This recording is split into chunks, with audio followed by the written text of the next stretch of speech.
Well, it took off it was actually, a guy was with me that day. It took off down here, just severed it. And it looked like a red hunk of flesh. And when I rolled over, when I got on the ground, I knew there was something wrong. And I knew I could feel heat. Plus, I had some shrapnel here in my chest. But thank God I was wearing somebody else's 45 because the big chunk hit the 45, blew that off. And a couple pieces still got through. But that probably saved my life too because I had a couple chunks of. And like I said, the man upstairs was with me that day. And then I rolled over and I looked, and I had a boot on, but I had just the top and just the laces, and the bottom was like all gone. And then I could see where it came off, but it was like red flesh. It was like red, real glassy flesh. But on the back side, it was singed. It was burned.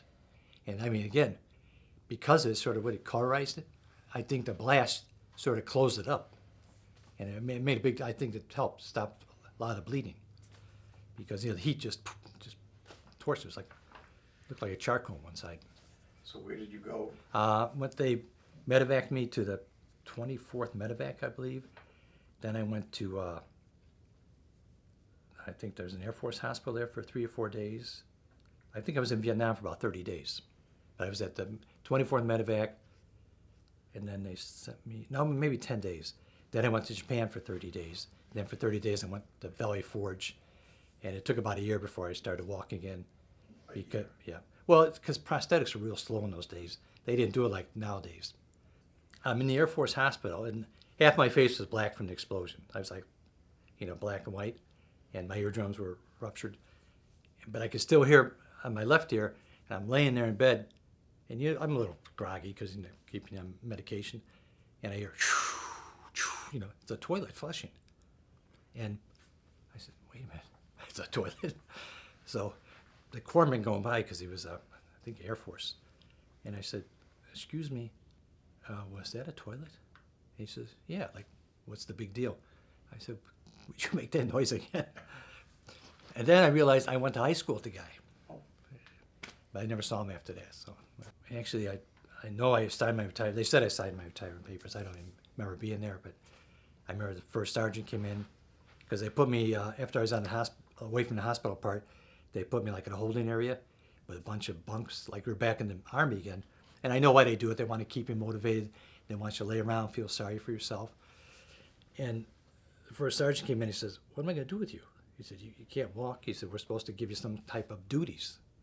He said, you can't be staying down here, because I had to take a shower in like 10 showers and break my neck because they didn't have the handles like nowadays. And so he came back and he said, here, you want to go home, sign here. So I signed. I guess I was retired.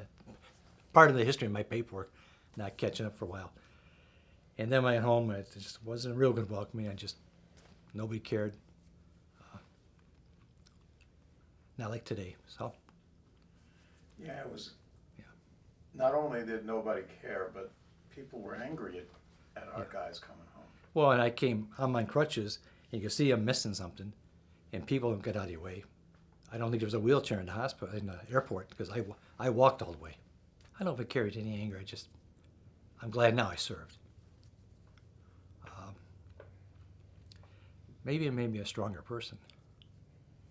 I know when I went home and I stayed with my parents, I didn't want them to feel sorry for me.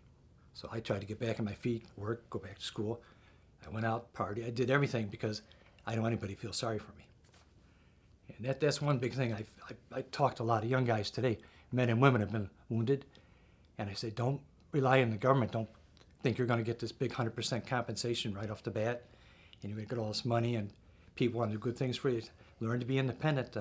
Don't think that the VA compensation or disability is going to pay you, keep you for the rest of your life.